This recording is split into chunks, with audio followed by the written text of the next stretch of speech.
आपको कुछ अजीबोगरीब कॉल्स आ रही हैं? जैसे कि कोई ये दावा कर रहा हो कि आपका पैकेज मिस हो गया है, आपका फ़ोन डिस्कनेक्ट होने वाला है, या पुलिस से कोई अर्जेंट मैसेज आ रहा है। अगर ऐसा कुछ भी हो रहा है तो सावधान हो जाइए, क्योंकि आप एक घोटाले के शिकार हो सकते हैं।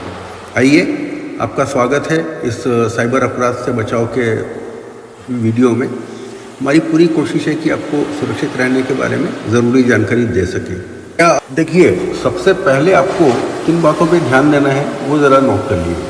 सबसे पहला एक आता है ट्राई डिस्कनेक्शन कॉल्स के बारे में। यदि कोई आपसे कहता है कि आपका फ़ोन डिस्कनेक्ट होने वाला है, तो एब्सोल्युटली नज़रअंदाज कर दीजिए, घोटाला होने वाला है। नंबर दूसरा है डिलीवरी वाले जो आते हैं आपके पास में कॉल्स किसी कुरियर कंपनी से या किसी फूड सप्लायर से, तो आप उसको अवॉइड करिए। पैकेज के बारे में कोई जानकारी देने के लिए, कोई बटन दबाने के लिए अगर कहते हैं तो कुछ भी दबाने की ज़रूरत नहीं है, अदरवाइज़ आप एक फ्रॉड में फंस जाएंगे। तीसरा एक है, पुलिस कभी भी कोई भी ऑफिसर आपको आधार के लिए कॉल नहीं करता है, तो आप आधार के बारे में कोई भी जानकारी फ़ोन पे किसी से कोई शेयर मत कीजिए। एक और जो नया इशू है, डिजिटल अरेस्ट का नोटिस। फ़ोन करने वाला आपको कहता है कि आप ये कीजिए वो कीजिए, अदरवाइज़ आप जो है डिजिटल अरेस्ट में हैं। ये सच नहीं है, ये पूरी तरह से फर्जी है, अलर्ट रहिएगा। कुछ रेड फ्लैग्स होते हैं, यदि आप उनकी तरफ ध्यान देंगे तो आपको हमेशा मालूम पड़ेगा कि यह संकेत हमको घोटाला हो सकता है, इससे अलर्ट करते हैं। इनको पहचानने की कोशिश कीजिए। नंबर 1 पे आता है, अगर वो आपसे कहते हैं कि इस कॉल के बारे में किसी को मत बताइए, ये सबसे बड़ा संकेत है। दूसरा है, आपसे OTP या बैंक की जानकारी या कोई भी कंफर्मेशन मांगते हैं, ये बिल्कुल मत दीजिए। अगर कोई आपसे कहता है कि उसने गलती से आपके खाते में पैसे भेज दिए और वो उसको वापस मांगते हैं, कुछ मत भेजिए, वो आपके खाते तक पहुंचने की कोशिश कर रहे हैं, इसके अलावा और कुछ नहीं है। पैसा उसने गलती से नहीं, जानबूझ के भेजा है। उसके बाद में आता है डिलीवरी ऐप्स के कॉल आते हैं, स्विगी का, जोमेटो का। वो कॉल वेरिफिकेशन आपसे मांगते हैं पता करने के लिए, क्यों उनके पास में ऑलरेडी है ना, दे हैव योर एड्रेस। तो कोई भी आपको स्विगी या जोमेटो से एड्रेस कंफर्मेशन का कॉल नहीं करता है, ये एक प्रोबेबल घोटाला है, सो अलर्ट रहिएगा। डिजिटल हाइजीन, ये एक चीज़ है, तो इसके कुछ बेसिक नियम हैं। अगर आपको सुरक्षित रहना है तो ये नियम जरूर अपनाइए।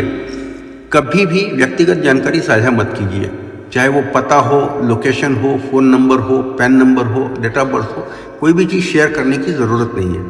यदि कोई आपको कॉल करता है और आपके पास में उनकी जानकारी है, तो आप कोई भी जानकारी कंफर्म मत कीजिए, न उनके साथ शेयर कीजिए। कॉल को डिस्कनेक्ट करिए और नंबर ब्लॉक कर दीजिए। रिपोर्ट करेंगे और भी अच्छी चीज़ है। सबसे इम्पॉर्टेंट आजकल जो चल रहा है, वीडियो कॉल आपको एक अननोन नंबर से आता है, तो ये एक फ्रॉड का जाल होता है। हो सकता है इसमें आपको सेक्सुअल हरासमेंट के लिए, एक्सटॉर्शन के लिए, या इस तरीके का कोई अवैध एक थ्रेट आपको दें। तो बेहतर ये कि जो अज्ञात नंबर है, उन वीडियो कॉल्स को अटेंड ही ना करें, आउटराइटली ब्लॉक इट। देखिए, अगर आपको कंफर्म नहीं है कि कौन बंदा है, किस तरह से आपको एक्शन लेना चाहिए, तो उलझन है, आप पहले फ़ोन को डिस्कनेक्ट कर दीजिए, नंबर को ब्लॉक कर दीजिए। कोई भी संदिग्ध लिंक आपको अगर क्लिक करने के लिए कहता है तो उसको बिल्कुल क्लिक मत कीजिए। खासतौर पे अगर वो नीले रंग में हाईलाइट किए हो, उनको तो बिल्कुल नहीं करना है। अगर आपको CBI या इनकम टैक्स जैसा कोई ऑफिशियल सोर्स से भी कोई नोटिस आता है, तो उसको ऑनलाइन चेक करने के बजाय बेहतर है उसको ऑफलाइन वेरीफाई करें, तो दैट विल प्रोटेक्ट अस। एक जो सबसे खतरनाक चीज़ है कि हम स्मार्टफोन पे बैंकिंग करते हैं। ये ऑफ कोर्स इस मामले में पुराने जो की फ़ोन होते थे, वो कीपैड वाले फ़ोन ज़्यादा अच्छे थे, लेकिन चूंकि हमको करना मजबूरी है, तो एक आप प्रोटेक्शन हमेशा रखिए। जो आपका अकाउंट आपने लिंक कर रखा है, उसमें हमेशा लिमिटेड, जितना आपकी ज़रूरत है उतना ही पैसा रखिए। ज़्यादा पैसा रखेंगे, हमेशा एक खतरा बना रहेगा और आप फ्रॉड के इसमें शिकार बन सकते हैं।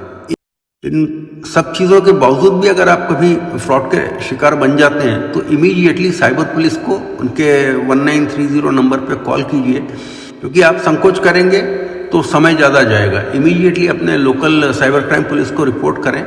और घोटालेबाज क्या करते हैं, हमारी शर्म और झेक का फ़ायदा उठाते हैं और वो जीत जाते हैं। वो आपको रोकना है। एक चीज़ और है कि कभी कभी आपके नाम पे आपके परिवार के किसी सदस्य को ये कॉल करते हैं कि देखिए हमने उनको पैसा उधार दिया था, या इस टाइप की कोई चीज़ें हैं, या कोई आपका रिलेटिव हॉस्पिटल में एडमिट है। ये सारे फेक कॉल, फर्जी कॉल होते हैं। तो सबसे पहली चीज़ है, उस फ़ोन को डिस्कनेक्ट कर दीजिए और जिन किसी के बारे में आपसे बात की है, उस फैमिली मेम्बर को आप दूसरे नंबर से या अलग से आप कॉल करके कंफर्म कीजिए, क्योंकि कभी भी बगैर आपको बताए परिवार का कोई आदमी पैसा नहीं मांगता है या किसी को पैसा देने के लिए नहीं कहता है। तो सेफ्टी फर्स्ट, आप डिस्कनेक्ट कीजिए और एक बार कंफर्मेशन अपने घर के मेंबर से ले लीजिए कि उसने वास्तव में कॉल किया है या नहीं किया है। याद रखें, अगर कॉल करने वाले आप पे दबाव डाल रहे हैं या तुरंत रिएक्शन करने के लिए, प्रतिक्रिया देने के लिए आपको मजबूर कर रहे हैं, तो लगभग हमेशा एक घोटाला होता है, एक कोई ना कोई फ्रॉड होने वाला है। तो पहली चीज़, कॉल काटें। नंबर 2, उस नंबर को ब्लॉक करें। और नंबर 3 पे अलर्ट रहें। ये डिजिटल दुनिया है, यहाँ पे खुद को भी सुरक्षित रखना है और अपने पैसे को भी। और अगर आप अपने चाहने वालों को, अपने परिवार वालों को, मित्रों को उस पर सुरक्षित रखना चाहते हैं तो आप अपना ये वीडियो दूसरों को भी जागरूक करने के लिए शेयर करें। ये देखने के लिए धन्यवाद और साइबर सुरक्षित रहें। Thank you very much.